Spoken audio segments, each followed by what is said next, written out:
Romanian Prince Vlad Tepes, better known as Dracula, was freed after a long imprisonment and married the cousin of the Hungarian king, almost a princess. However, not everything was so fabulous. The king thought his cousin was infertile, and that's why he offered her to Dracula. A dynastic marriage with no children is almost useless, but the king convinced Dracula that a wedding with such a bride is a great honor that requires reciprocal services. Live collateral in the royal deal. King Matthias of Hungary had a relative who helped him make political alliances twice. The first time it happened was in 1458 when Matthias, still very young, was held captive by the Czechs. On January 24, 1458, Matthias was elected Hungarian king in absentia, but he could not come to the Hungarian capital and take power. The Czechs were not released from captivity, but agreed to release them only in exchange for a huge ransom to 60,000 gold. Matthias' family was one of the richest in Hungary, but even such rich people found it difficult to raise the necessary amount. Another rich man named St. Miklósi Pongratz agreed to give the missing part of the money, but he wanted a guarantee that the valuable service would not be forgotten when Matthias sat on the throne. It was then that the young Ilona Salati, sometimes called Justina, Matyas's cousin, his maternal cousin, came in handy. The parties agreed that the son of St. Miklósi Pongratz, Vaclav, will become Ilona's fiancé and thus seal the political deal. Thanks to the live collateral, the lenders received a guarantee that they would not be forgotten, and the Matthias family received the missing money for redemption. After that, Matthias returned to Hungary and ascended the throne. On February 9, 1458, the future king crossed the border of the kingdom. On the border, the Czechs handed over their prisoner to the Hungarians in exchange for 60,000 gold collected with such difficulty. And on July 15th of the same year, the family of St. Miklósi Pongratz took possession of 2 castles from the royal domain.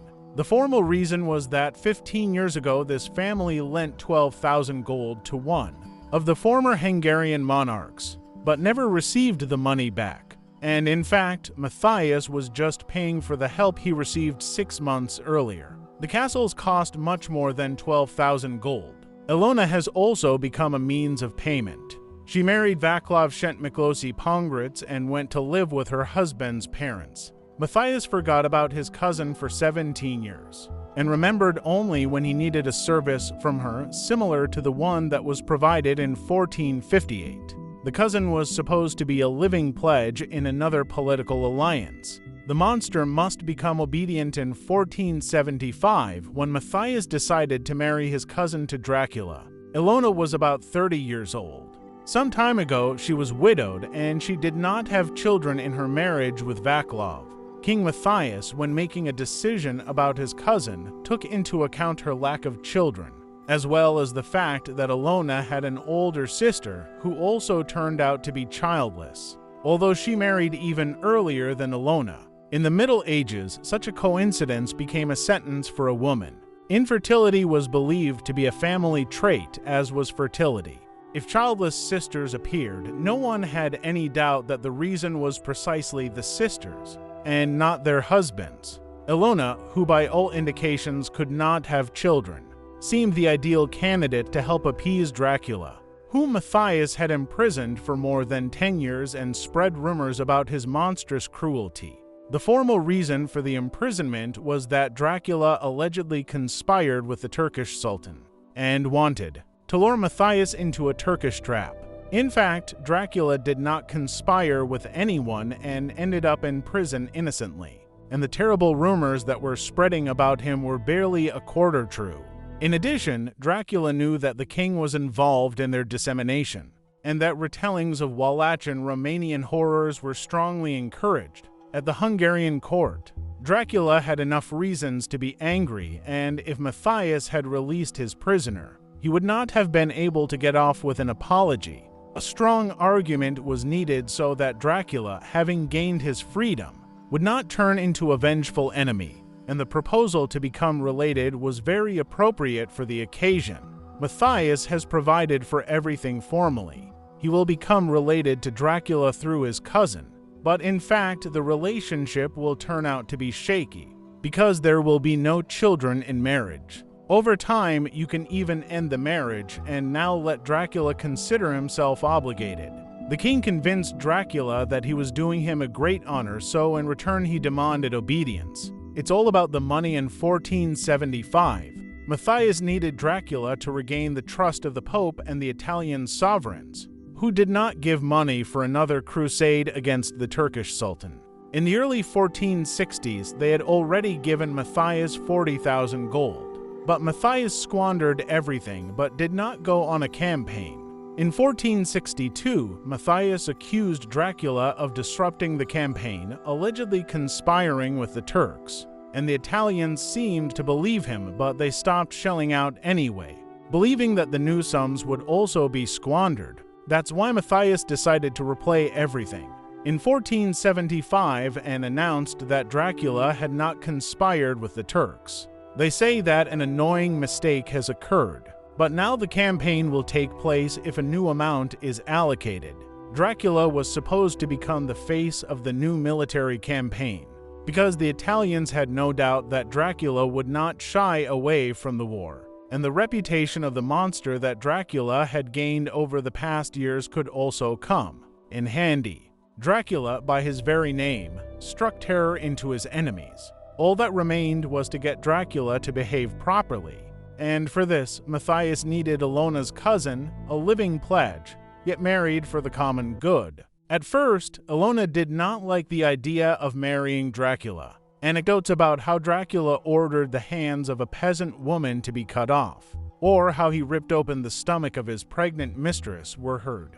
But in the end, Ilona agreed. She was driven by a sense of duty, just like 17 years ago.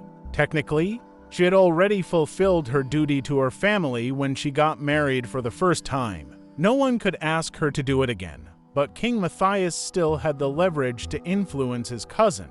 If Ilona had resisted, her father could have been hurt. Matthias did not like to chop off heads, but he often put people he did not like in prison or under arrest, and for a long time. Dracula wasn't the only one the king did this to. For example, Archbishop Janos Vites, accused of treason, was under house arrest for the rest of his life.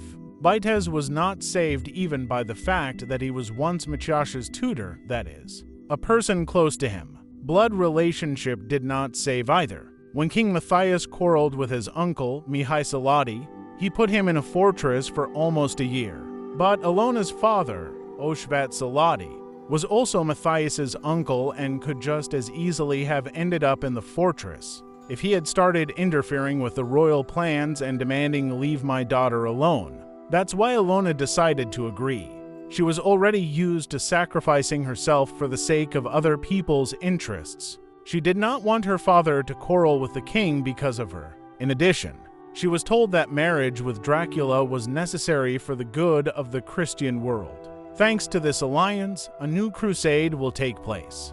Marriage with Dracula seemed to Ilona to be a God-pleasing matter that would help both her family and many people far beyond the kingdom.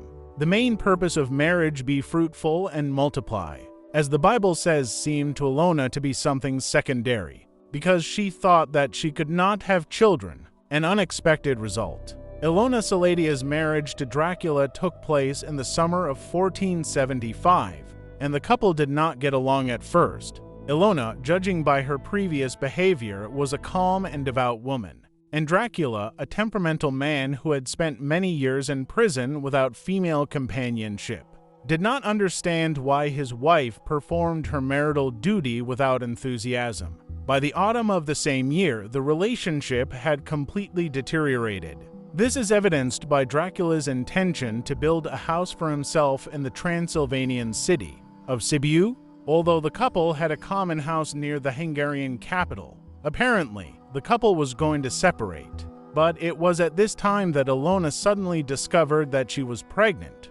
Given the experience of her previous marriage and the experience of her childless sister, everyone thought that this was impossible, and therefore they were surprised. Ilona herself was surprised, the entire Hungarian royal court, and, of course, Matthias, to whom the news of his cousin's pregnancy broke the game. the king still had a faint hope that his cousin would not be able to carry the pregnancy or give birth to a stillborn child. But Ilona gave birth safely.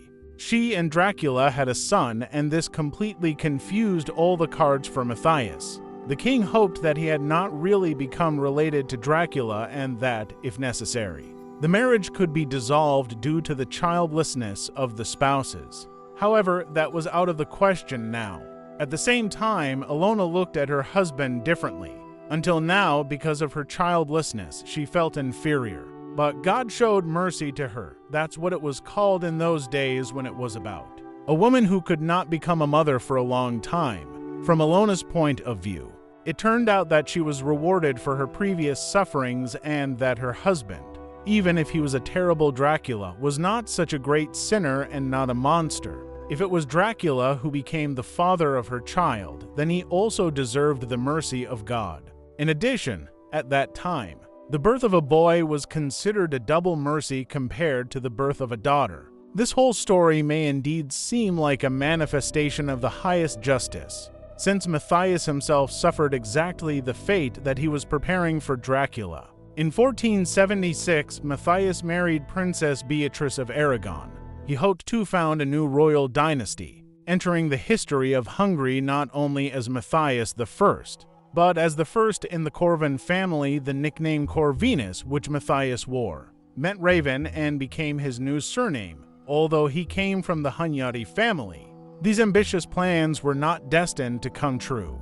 Beatrice turned out to be infertile, and Matthias could not divorce her for this reason, because then he would have to return the huge dowry that he received. The treasury would have been emptied. Besides, a divorce would have a bad effect on Matthias's relations with a number of European sovereigns. Then Matthias decided to make his illegitimate son Janos the heir. He even forced all the nobility to swear allegiance to Janos. But as soon as Matthias died, the nobility forgot their vows.